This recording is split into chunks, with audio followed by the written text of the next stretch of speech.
Storyline is brought to you by SADA, Sons and Daughters of Africa, an organization committed to communicating African heritage from generation to generations. On the web, www.sada54.org.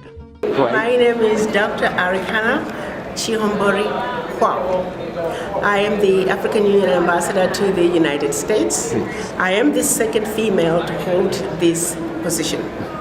My mandate is to promote Africa to the Americas. And on the top of my list, mobilization of the African diaspora to participate in the development of our Africa. Well, the high-level dialogue is it's a dialogue that occurs once a year. This has been going on since 2005. During the high-level dialogue, issues of commonality to both the United States and Africa are discussed. First, to review progress made in the previous year, as well as charting the agenda for way forward. So various issues to do with peace and security, the youth, the women, trade and industry, agriculture. So a whole range of issues were discussed, but at the end of the day, it's about how do we continue to solidify our relationship. As you know, U.S. is one of the best allies Africa has ever had. U.S. does not have the luggage of having been our colonial master. U.S. never colonized us. So we deal with the United States on an equal footing. If we lose a fight with the United States, it's because we brought boxing gloves to a gunfight. But I think the relationship with Africa and the between Africa and the United States is a very strategic one, and so issues of commonality, of best interest, common interest rather, that advances not only Africa but the United States as well were discussed. So peace and security, particularly when it comes to terrorism, they are really global issues. And when you look at a situation like the issue in Libya, as the world is winning the war against ISIS in the Middle East, those individuals are finding refuge in Africa. They are running into Africa, particularly coming through Libya because of the issues of the lack of government, and lots of different factions running the country in their own way. So that makes Libya a gateway for ISIS. As they run away from the Middle East and Europe, they are coming into Africa. This is really making the issue of fighting ISIS mission impossible. We feel like we are fetching water with a leaking bucket. So this is a global problem which requires a global approach.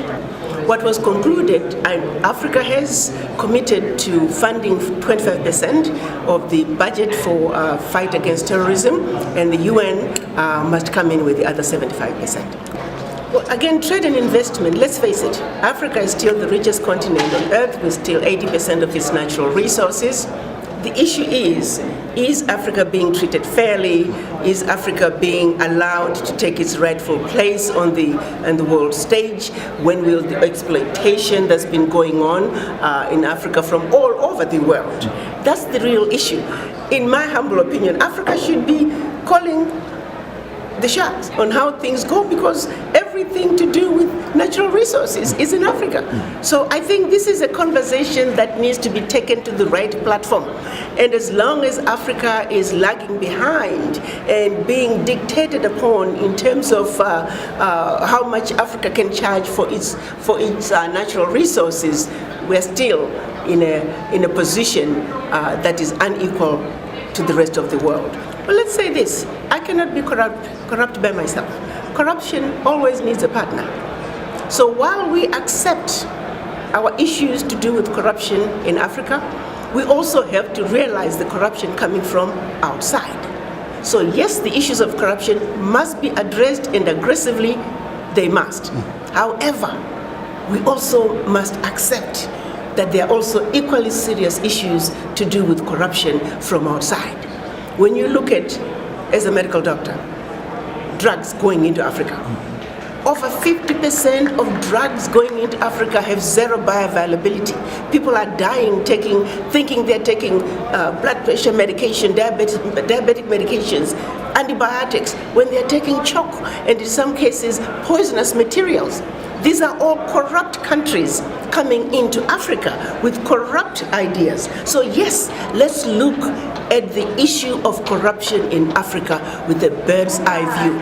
Let's address the corrupt Africans viciously, and let's also address the issue of corruption from outside. So when we clean house totally.